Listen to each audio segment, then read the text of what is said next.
Hey, what's going on, guys? Today we're going to be looking at the game between Fischer and Sherwin, and we're going to learn how controlling the center can lead to devastating attacks on the flanks. And let's just jump into the game. Fischer goes for e4, c5, knight to f3, e6, and against the e6 setup of the Sicilian defense, Fischer loved playing his King's Indian attack, so he goes for d3. We have knight to c6, g3, knight f6, bishop g2. Both players are just developing their pieces. Bishop e7, castles, and knight b to d2. And Fischer has his desired King's Indian attack, which he loved to play against this specific line of the Sicilian and also against the French defense. Here, rook to b8 was played by Sherwin, and the story goes that Sherwin actually slid this rook to b8 with his pinky, as if to say, hey, Mr. Bobby Fischer, this is a great move. You've never seen it before. I'm going to crush you with it. Of course, Fischer was not intimidated. He just went for rook to e1, and the game continued. d6, c3. Now Fischer is ready to go for d4, having full control of the center. So Sherwin continues with b6. I don't really like this move. It's a little bit passive. If you're going to play rook to b8, you might as well go for it with b5, b4, and try to break in the queen side. But he goes for the more passive b6, and Fischer here goes for d4. Now he has control of the center, and here queen to c7, a very dubious move. And as you will see, most of the problems in this game are due to this queen c7 and rook b8. The idea is that if this bishop ever gets to f4 and we're able to open this position, then the bishop is going to be able to skewer both of these pieces and you will be able to win an exchange. And that's going to be most of the theme in this game. Here the game continued, e5 by Fischer, and Sherwin playing knight to d5. Other moves were to go for knight to d7, but this also loses after e takes on d6, bishop takes, and after you go a move like knight to c4, for example, threatening to take the bishop, if you go here, c takes d4, we take the bishop, queen takes, and after bishop to f4, when you play e5, we're able to go knight takes on e5, because after either knight takes, we take on d4, and because this knight is pinned by the bishop, we're just going to be up a pawn here. So in the game, after e5, Sherwin went for knight to d5, and Fischer here continued with pawn takes on d6, bishop takes on d6, and knight to e4. Here, the main threat is not just to take the bishop and have the bishop pair, of course, but also to go c4, and then nothing will be protecting the square on f4, so this bishop will be able to go there. So that was the idea here for Fischer. So Sherwin couldn't retreat his bishop, he couldn't move his knights, so instead what he did was to go c4 himself.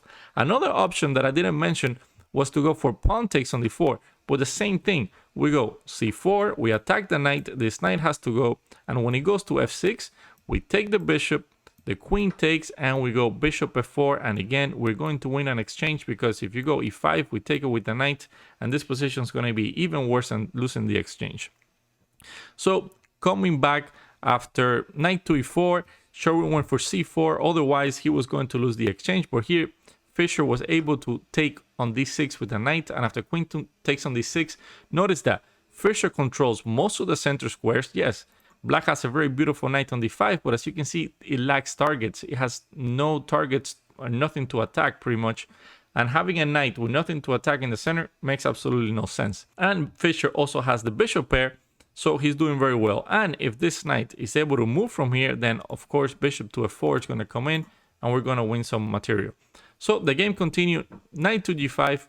Fischer wants to create some weaknesses here on the king side. He wants g6 to be played, g6 to be played, so that he can create holes to be able to get in.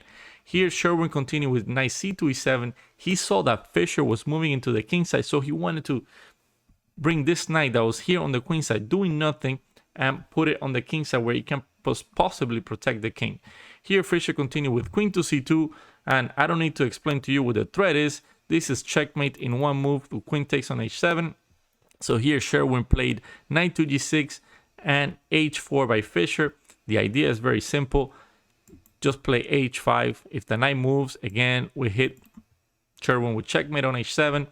So knight to f6, protecting the f7 square. And here Fischer played one of the most beautiful moves of his entire career, and he went for knight takes on h7. Again, the idea behind this move, a very complicated one, is that at the end there's going to be nothing protecting the f4 square, and we're going to be able to put our bishop there and attack both the queen and rook and win material. So here, of course, you have to accept the knight sacrifice, otherwise you're just going to lose a pawn and your entire kingside structure is going to be destroyed as well. And here Fischer played h5, and this was the move. Now when this knight from g6 move, nothing's going to be protecting the f4 square, and this bishop is going to go there. So Sherwin played the only move in the position that gave him some chances. He went knight to h4, a counter sacrifice of the piece. Fischer continued with bishop to f4, attacking, as we said, the queen and the rook, and he went queen to d8, setting some traps here for Sherwin. If in this position Sherwin goes for bishop takes on b8, well, then he can continue with knight takes on g2, and after king takes on g2, bishop to b7 check. Now, thanks to this check, you can go ahead and capture this bishop, and it will be actually black who will be in a very good position here. So Fischer, of course, did not go for this, and after queen to d8, he went ahead and took the knight from h4. Now, if you go ahead and take this pawn, then I'm going to go ahead and take your rook, and it's going to be a pretty easy game from here. So after g takes on h4, here Sherwin went for rook to b7, trying to sacrifice his rook. And this is very clever, because if you go bishop takes on b7, bishop takes on b7, and now this queen is coming to d5 with some nasty checkmates here on g2. It is also hinting of going queen takes on h4, again hitting this bishop and the h1 square with checkmate. So this would have given black way too much counterplay, and Fischer did not go for this. Instead, after rook to b7, he went ahead and he played h6. He wants to break open the king set and checkmate the black king. Here Sherwin continued with queen takes on h4, attacking the bishop and attacking the pawn at the same time. So Fischer continued here with pawn takes on g7, an intermediate move. Now, if this queen takes on f4, we take the rook with check, and we're doing very well. But here Sherwin missed an opportunity to actually just move his rook out the way, because this pawn that's on g7 actually serves as a very good shield protecting the king, and it will prevent black from actually crashing in.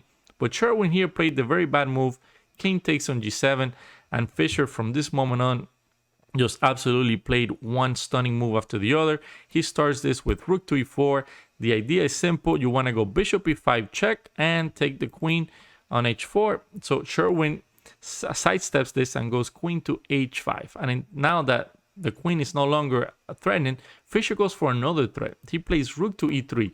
The idea is that you want to go rook h3, hitting both the queen and the knight, since also, remember, the queen is also attacking the square.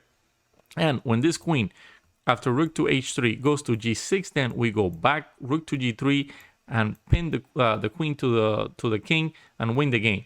So instead, in this position, Sherwin goes for f5. He is blocking this diagonal, but now, yes, you block this diagonal, but you've given me all these dark square weaknesses to work with. And that's where Fischer goes after from this moment on. He goes first rook to h3, the queen goes to e8, and now he takes control of those dark squares. Bishop e5 check, the knight comes to f6, and Fischer plays this very nice little quiet move. It's not quiet at all. He's going for the throat here with queen to h6, queen takes on f6 checkmate ideas.